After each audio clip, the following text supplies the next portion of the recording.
critic, often an inspiration that I've ever known. Dr. Pastor has been making the preparation for this trip, which I'll enter in a few minutes, but I wanted to just pay tribute to him and thank him for his great help to me in many ways.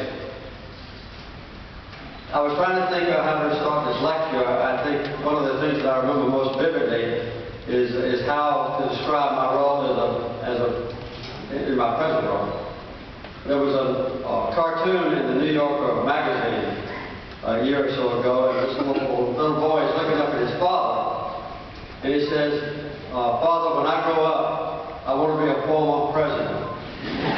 Well, I enjoy being the former president, and one reason is that I have a chance to travel around like this with practically no restraints. And also because we have a wonderful chance to do things around the world that are innovative and exciting and unpredictable and gratifying, challenging, sometimes successful.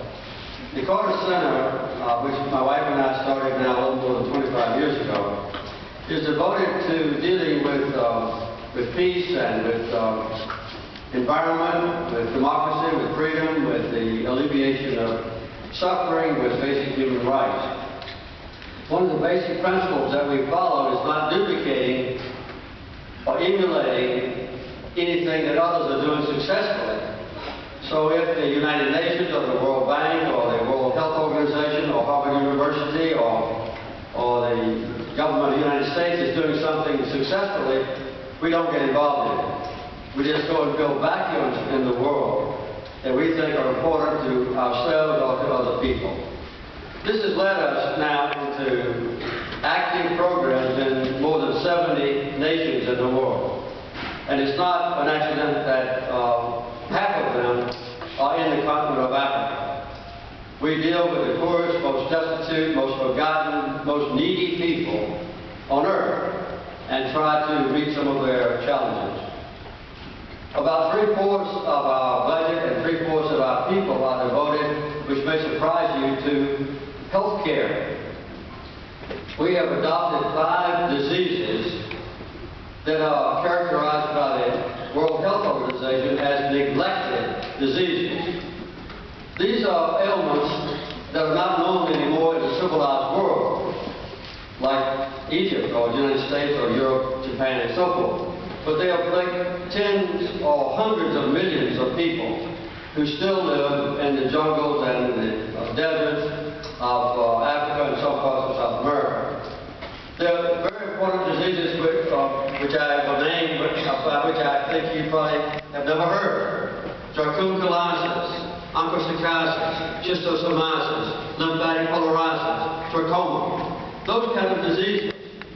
And we are deeply involved in going directly to villages and into the homes of people who suffer from these diseases and giving them instructions on how to correct the problem or actually putting medicine in their minds. I won't go into detail about that because it's the subject of a whole lecture, but one of the diseases is called dracunculiasis or guinea worm. It was known in ancient times in all of the biblical arena, including Egypt.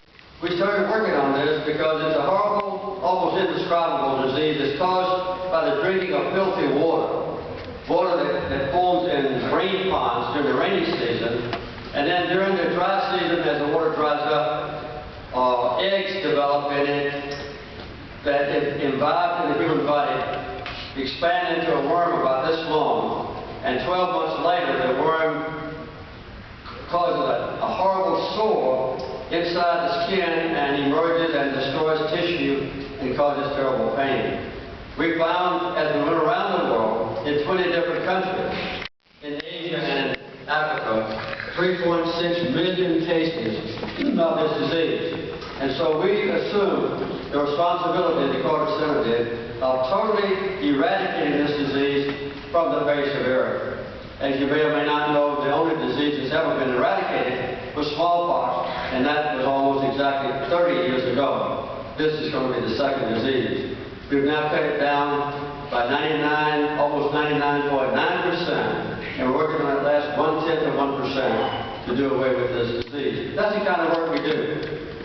We also try to help people grow more food grain because we feel that nutrition is a part of health. So we've taught about 8 million farm families in Africa alone in 15 different countries how to grow more food grain, more corn, maize, or corn, rice, wheat, sorghum, millet, and so forth. And this has been a very challenging program. As we're in those nations doing these kinds of jobs, if the people have a difficult problem of a political nature, then we try to help them with it. If they have an ongoing civil war or threatened war with another country, I'm volunteered to be a mediator or negotiator to eliminate the threat or the existence of conflict. And one of the most interesting things we've done, which was initiated by Dr. Patton, who already mentioned, was to try to help people have an honest elections if they're challenged. If it's a totalitarian government and they want to try to have a democratic election for the first time, then we go in and help them understand how to hold the election often, and then we monitor the conduct of the election. Or if it's a democracy that's in danger because of various reasons, we have to do the same. We've now completed 70 elections, troubled elections, in different parts of the world, all the way from 3 elections in Palestine to 2 elections in the largest Muslim country on earth, and that's Indonesia.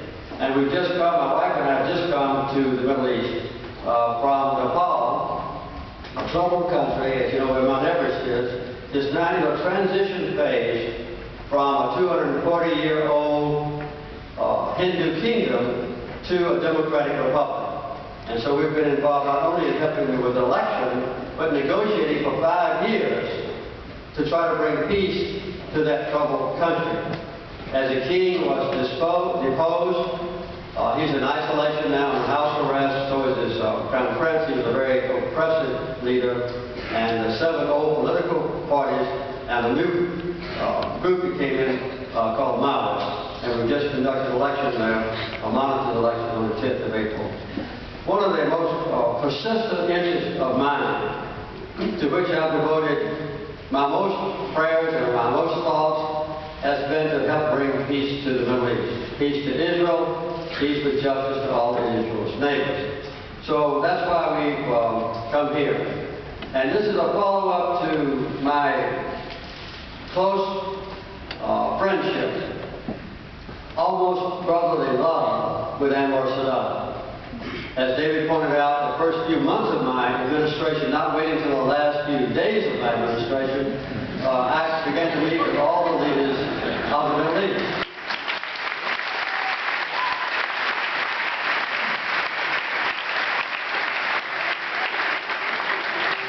I met with 2 prime ministers of Israel. The first one was Rabin, and the second was as you all know, was Menachem Begin.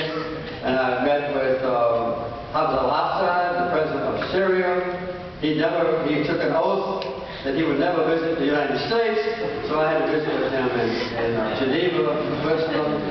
I met with the leaders of Lebanon, with King Hussein of Jordan, with Anwar Sadat, and so forth, and we put together a plan to go to Camp David. And at Camp David, as your president has already pointed out, we negotiated in an intense, I would say, verbal warfare or conflict for 13 days. Egypt and Israel had been at war 4 times in the previous 25 years.